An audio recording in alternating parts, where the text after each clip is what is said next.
Hello student, electrical engineering classes में आपका स्वागत है। आज के लेक्चर में हम single phase AC circuit start करेंगे। ऑब्जेक्टिव है इस लेक्चर का introduction of single phase AC circuit, single phase resistive circuit, single phase inductive circuit, single phase capacitive circuit, series circuits and parallel circuits. Introduction. For single phase AC circuit, Ohm's law, Kirchhoff's law, voltage divider and current divider rules will also be used in AC circuit analysis. AC voltage and currents can be expressed as time domain and frequency domain. Time domain और frequency domain में हम AC voltage को represent करते हैं। We also have learned three types of relationship between two waveforms. Voltage और current की wave form में हमने रिलेशनशिप का स्टडी लास्ट लेक्चर्स में किया हुआ है। In phase, leading and lagging voltage and current wave form.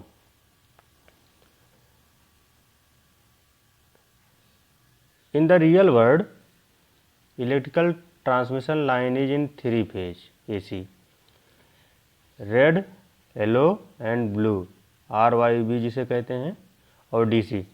Real world में इलेक्ट्रिकल ट्रांसमिशन दो प्रकार से होता है। एक थ्री फेज AC सप्लाई होता है, दूसरा DC सप्लाई होता है। थ्री फेज मीन्स तीन वोल्टेज वेव फॉर्म एक साथ ट्रांसमिट होती हैं और उनको यूनिक कलर कोडिंग से रिप्रेजेंट किया जाता है, रेड, येलो एंड ब्लू। और दूसरा ट्रांसमिशन होता है DC का। ये सिंपल एक डायग्रामेटिकली रिप्रेजेंटेशन दिखाया गया है कि कैसे जो है थ्री फेज AC सप्लाई का ट्रांसमिशन होता है। ये आपका जनरेशन हाउस है। इसके बाद ट्रांसफार्मर के थ्रू हाई पावर ट्रांसमिशन के लाइन के थ्रू इनको ट्रांसमिट किया जाता है। इसके बाद ये डिस्ट्रीब्यूशन हाउसेस पे आते हैं, फिर डिफरेंट टाइप्स के एप्लीकेशंस के लिए इनको सप्लाई किया जाता है। To most home only single phase AC supply is connected. Houses में या घरों में केवल सिंगल फेज AC सप्लाई का ही कनेक्शन किया जाता है। आइदर रेड होगा या येलो होगा या ब्लू, इनमें तीनों में से कोई एक फेज ही हाउसेज में कनेक्ट किया जाता है। एक कनेक्शन डायग्राम दिया गया है। Three phase circuits are either star connected or delta connected. Three phase circuits में जो लोड कनेक्टेड होते हैं वो स्टार कनेक्टेड होते हैं या डेल्टा कनेक्टेड होते हैं। Introduction. Basic single phase AC circuit comprises voltage supply and load that is connected to the electrical wire. Basic electrical circuit में रेजिस्टेंस, इंडक्टेंस या कैपेसिटेंस ये लोड के रूप में कनेक्टेड होते हैं। यहाँ पर single phase AC supply voltage लगा हुआ होता है। We will analyze circuit that consist of these components in series and parallel। हम जो है सर्किट्स का एनालिसिस करेंगे जिसमें ये कंपोनेंट या तो सीरीज में कनेक्टेड होंगे या पैरेलल में कनेक्टेड होंगे। RLC each has different properties attributes which gives different voltage current relationship। R resistance R, inductance L और कैपेसिटेंस C सबके जो है डिफरेंट प्रॉपर्टीज होती हैं जिससे वोल्टेज और करंट के बीच में हर एक टाइप के लोड के लिए अलग रिलेशनशिप निकल करके आता है। तो सबसे बेसिक है हमारा first AC circuit, purely resistive circuit. ऐसा सर्किट जिसमें केवल प्योर रेजिस्टेंस वोल्टेज के साथ कनेक्टेड हुआ हो, उसमें इंडक्टेंस और कैपेसिटेंस का मान 0 हो। सपोज दैट ये आपका Bm sin ओमेगा t आपका सप्लाई दिया हुआ है और रेजिस्टेंस R यहाँ पर कनेक्टेड है। सर्किट कंप्लीट होने पर करंट IR फ्लो करेगी और रेजिस्टेंस के क्रॉस वोल्टेज VR है। रेजिस्टेंस में current is directly proportional to voltage Ohm's के लॉ के according. Apply Ohm's law, V = होता है IR। B का मान दिया हुआ है तो IR क्या हो जाएगा, BR/R। वोल्टेज पैरेलल में जुड़ा हुआ है तो BR का मान इस इनपुट वोल्टेज के बराबर होगा, Bm sin omega t divided by R। Bm/R को हम Im से रिप्रेजेंट करते हैं और यहाँ पर sin ओमेगा t आ जाएगा। Notice that there are no phase difference, voltage and current are in same phase.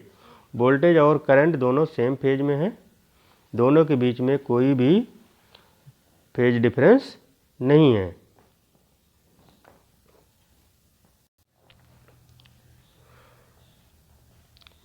Notice that there are no phase difference, voltage and current are in same phase. ये wave form दिखाया गया है, wave form of voltage and current in purely resistive circuit, दोनों same phase में हैं। तो blue lines आपकी voltage की वेव फॉर्म है और रेड लाइन जो डॉटेड दिखाई गई है वो करंट की वेव फॉर्म है, और ये इनका फेजर रिप्रेजेंटेशन है। वोल्टेज और करंट दोनों सेम फेज में है, दोनों के बीच में फेज डिफरेंस 0 डिग्री दिखाया हुआ है। बिकॉज दोनों का जो एंगल है या रिप्रेजेंटेशन है Vm sign omega T and Im sine omega T, angle आपका ओमेगा टी है, तो फेज डिफरेंस दोनों के बीच में 0 हो जाएगा। एग्जाम्पल एक दिया हुआ है, consider a purely resistive circuit if R equals to 5 ohm and IR equals to 12 sine omega t minus 18 ampere, determine VR and draw the wave form.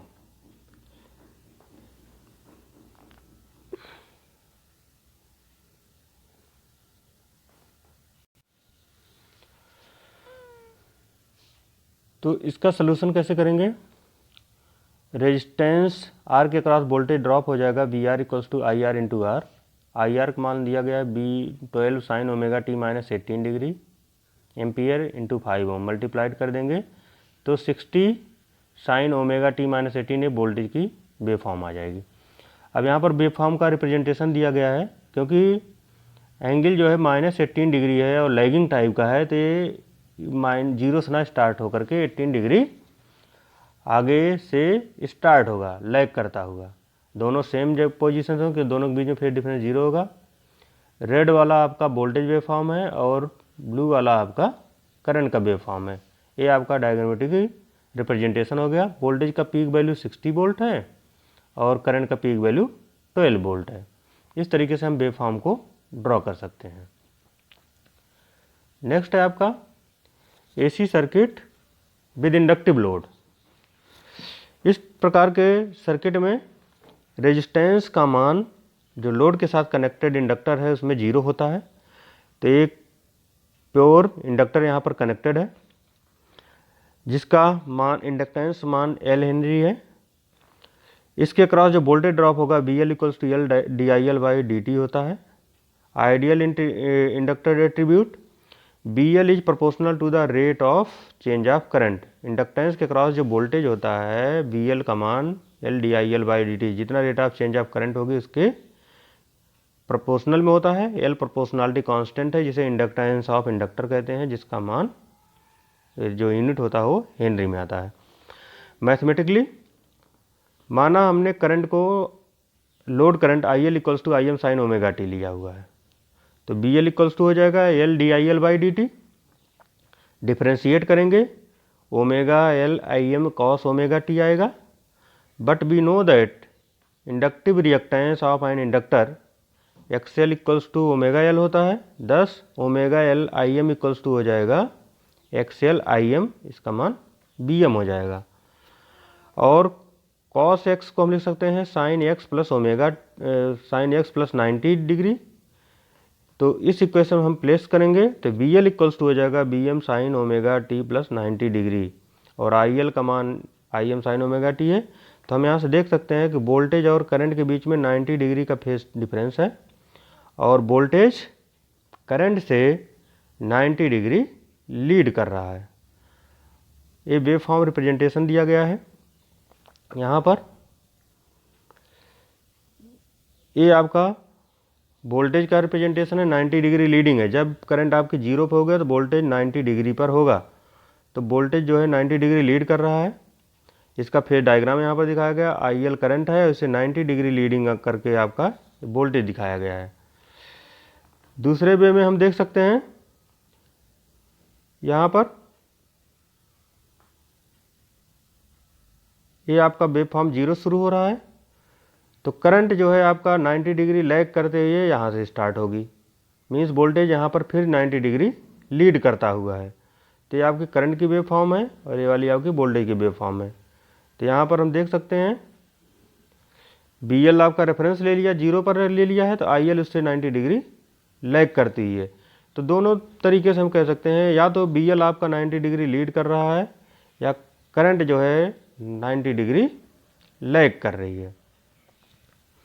Example है, consider a purely inductive circuit, the voltage across 0.2 henry inductance is BL sine 400t plus 70 degree volt, determine IL and sketch it.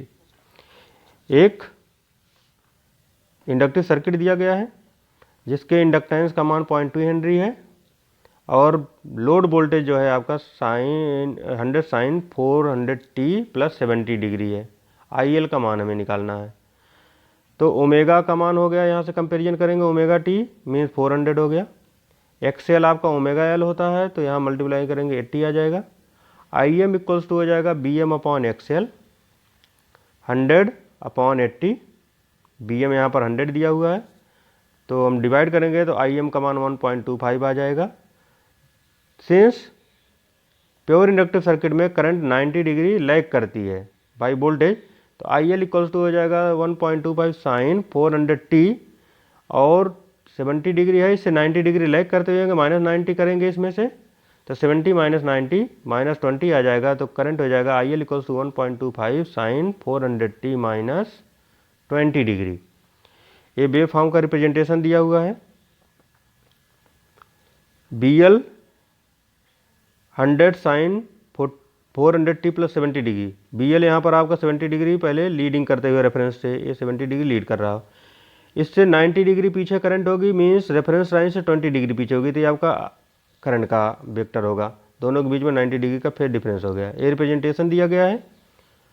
Voltage की wave form है, 70 degree leading है reference point से, और यहाँ से देखें हम 70 डिग्री लीडिंग पॉइंट दिखा रहा है, ठीक है।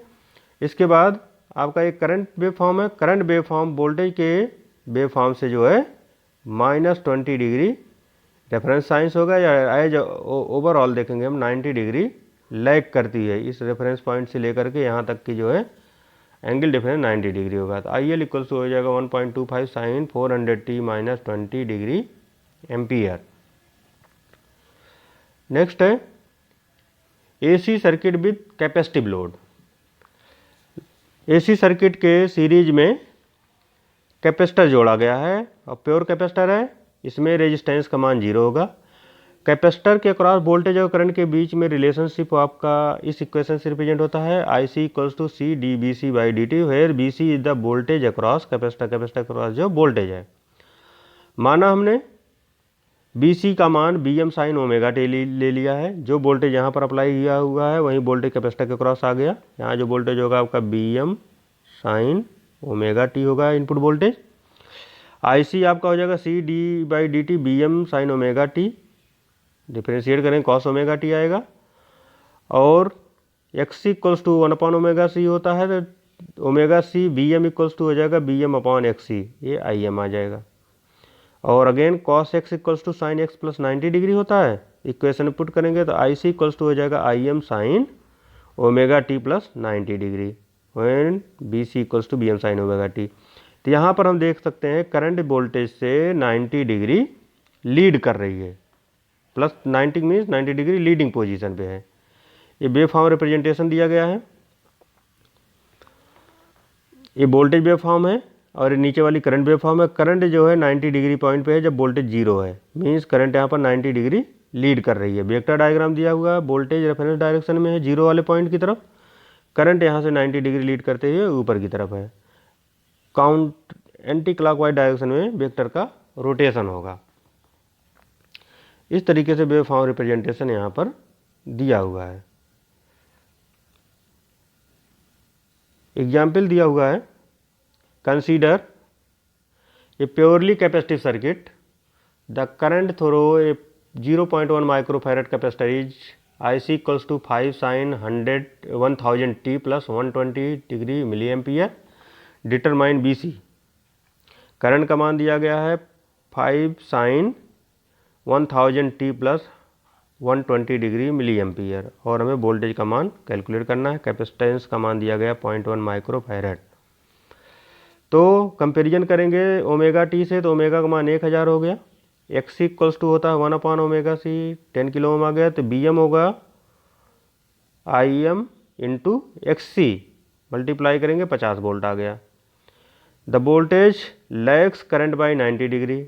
प्योर कैपेसिटिव सर्किट में करंट से वोल्टेज 90 डिग्री लैग करता है, तो B C equals to sine 50 sin 1000 t plus 120 से 90 डिग्री पीछे करेंगे 120 माइनस 90, ये आपका आ जाएगा 30 डिग्री।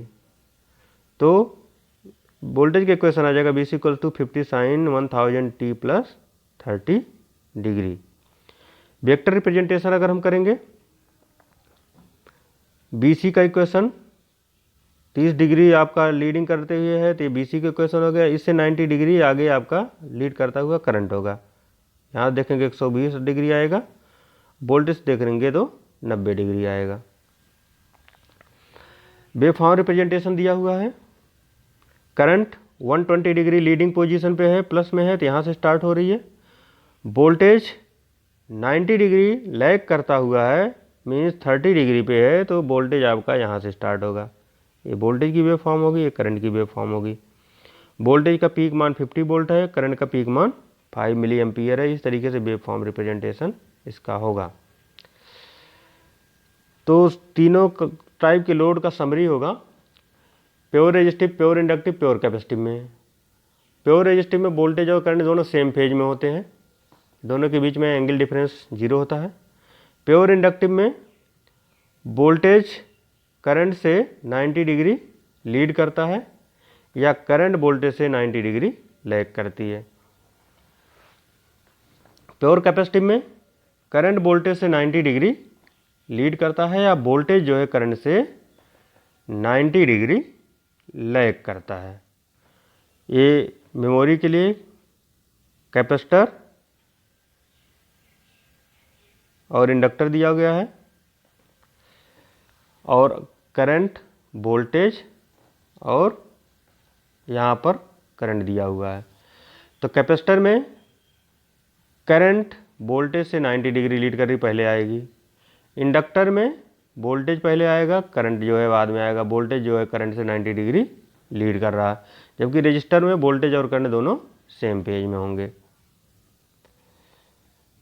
तो thank you for this lecture.